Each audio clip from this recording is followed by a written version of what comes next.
to go through a few reminders about valence electrons so that we can see how to represent these valence electrons in an atom. The valence electrons, if you remember from the periodic table activity, are the ones in the outermost orbitals, not to be confused with the core electrons that are in the innermost energy levels of an atom, so the innermost orbitals.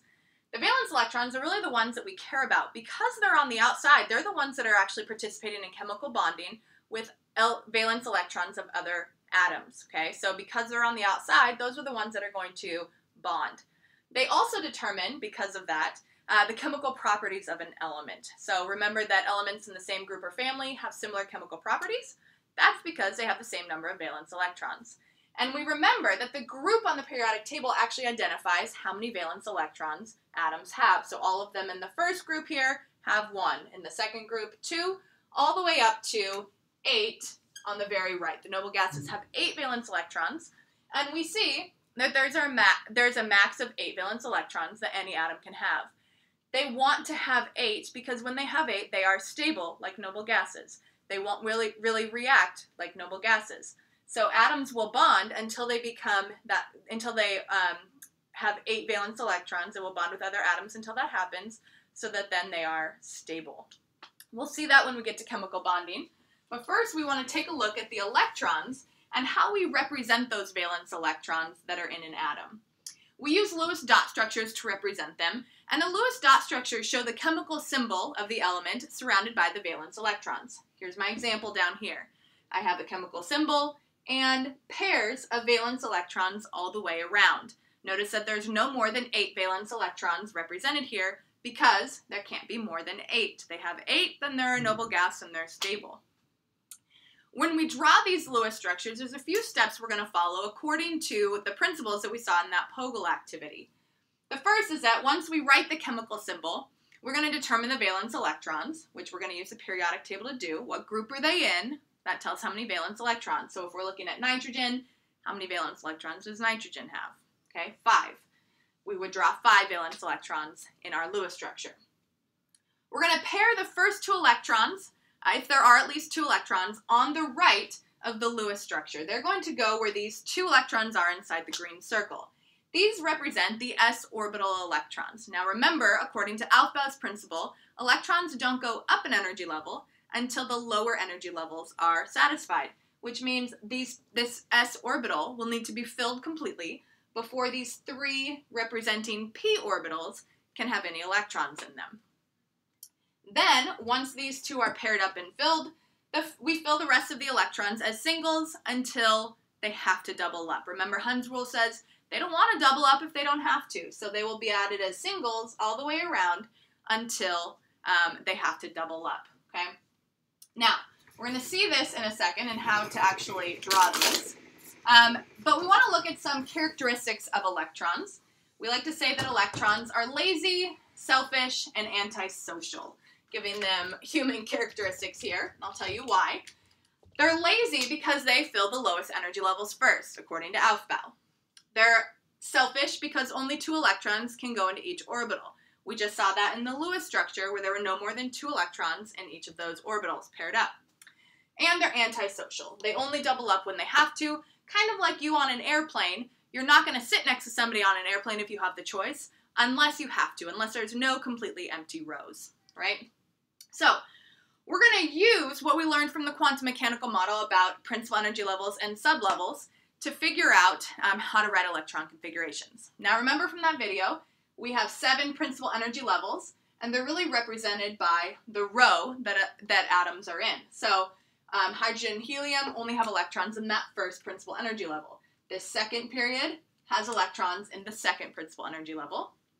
And then we see the sublevels, right? So remember that sublevels are represented by S, P, D, and F, or the shape and the orientation that they'll take. So S for sphere, P was more of the dumbbell looking or the propeller looking orbitals, okay? Now, we remember that there's only one shape that S can be, and that's a sphere. There's only one orbital for S.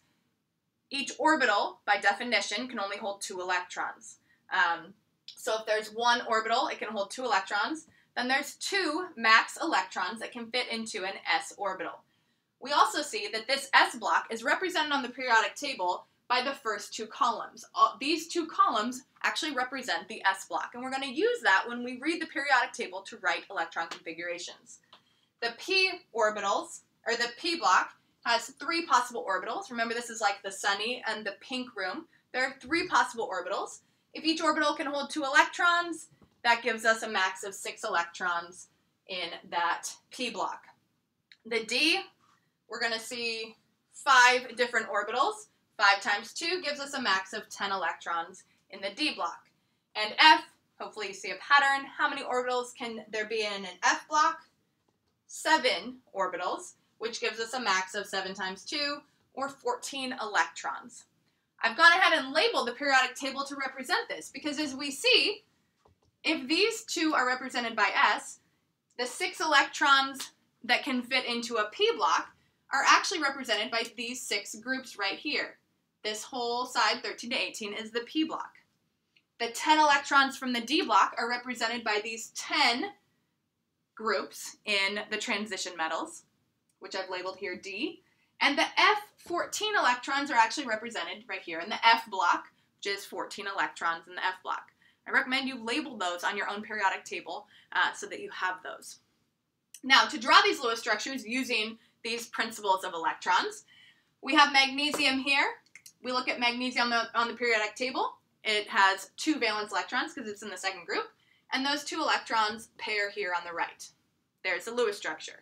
Phosphorus has 5 valence electrons because it's in group 15, so we're going to pair the first 2 on the right, then 1 up, 1 left, 1 down. They're not pairing until they have to in these p orbitals.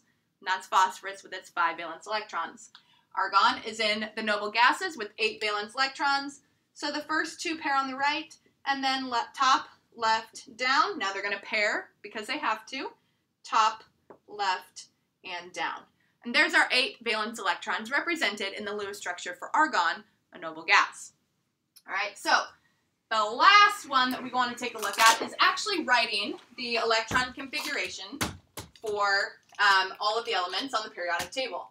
So this electron configuration for phosphorus, it should look similar to the manager code from the POGL, with the numbers here representing the principal energy level, the letter representing the sublevel, and these numbers that are up here as exponents, or looking like exponents, representing the number of electrons in that sublevel. We see that this phosphorus has electrons in the 3rd principal energy level, which makes those 5 electrons, 2 and 3, those are the highest energy levels and the highest energy electrons. These are also the outermost electrons because they're in the 3rd or furthest from the nucleus. So these 5 electrons are the valence electrons. We look at phosphorus on the periodic table, it's in group 5, 5 valence electrons, okay? We can also represent the electron configuration using the orbital notation, which is what you saw on the POGL, except that we're not going to separate it by steps. It's not going to be shown in increasing energy, but rather as a straight line across. All right, so what we see here is 1s, 2s, 2p, 3s, 3p, with the s sublevels only having 1 orbital and the p sublevels having 3 orbitals or 3 boxes. Remember that we fill in order all the way to the end. When we get to the 3p3, these aren't going to double up. These 3 electrons aren't going to double up because they don't have to. Hund's principle says they don't want to double up, so they won't. Okay? We can identify a few things from this orbital notation, namely these things over here. How many energy levels are there? I see 3. I see a 1, a 2, and 3. So 3 energy levels. Sublevels, just count them up. 1, 2, 3, 4, 5 sublevels. Count up the orbitals to find the number, or count up the boxes to find the number of orbitals. And there are 1, 2, 3, 4, 5, 6, 7, 8, 9 orbitals. And to find the number of electrons, you just count the arrows like we did in that POGL, okay? Now, we're going to start to draw the electron configurations of some elements, all right? I've given the Z number to make it a little bit helpful. And we're going to use what we just labeled on our periodic table, that this is the S block, this is the P block, the D block, and the F block.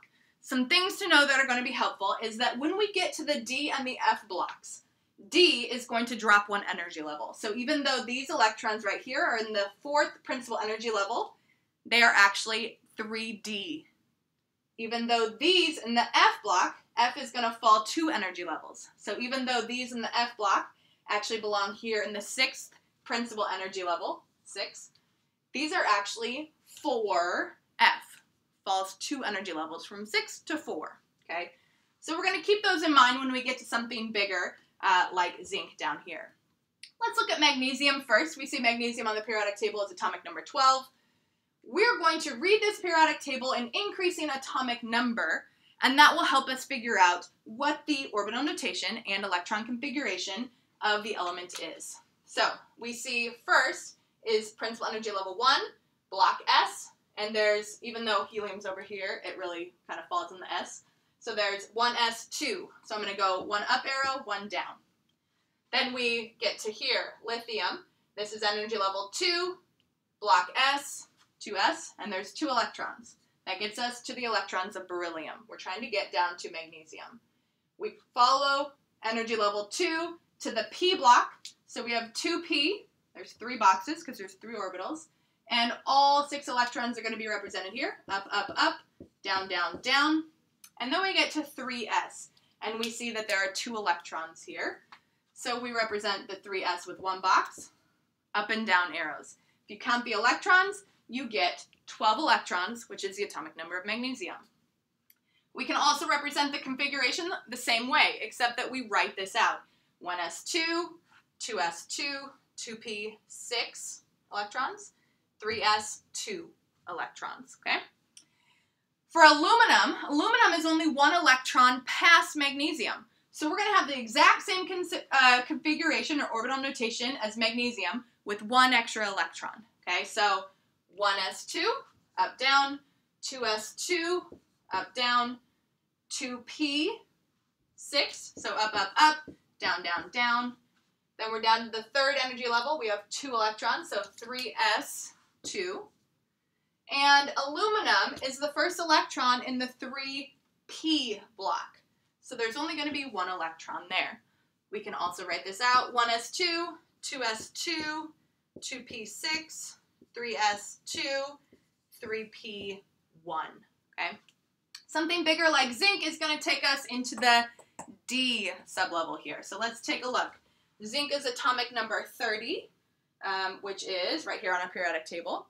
We can look at this and see, remember I said D drops 1. So even though zinc ends in the 4th energy level, block D, this is actually 3D. So the last electron in zinc should be 3D1, okay? So zinc, we have 1s2, up, down, 2s2, up, down, 2p6, up, up, up, down, down, down, 3s2, up, down, 3p6, that takes us to argon, up, up, up, down, down, down. 4s2 takes us to calcium, up, down, and then, oh, sorry, I didn't mean ending at 3D1, I meant 3D10. So zinc is the 10th element in the D block. So this is 3D, 1, 2, 3, 4, 5, 6, 7, 8, 9, 10. And we have a completely filled D block there, D sublevel.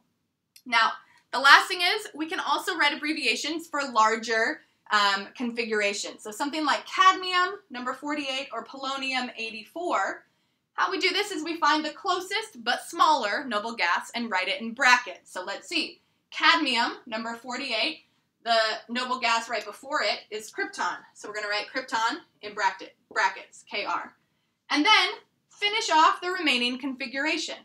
Well, after krypton, we have 5s2. Then remember, the D block drops 1, so this is not going to be 5D. It's going to be 4D10. And that takes us to cadmium. Okay. Same thing for polonium.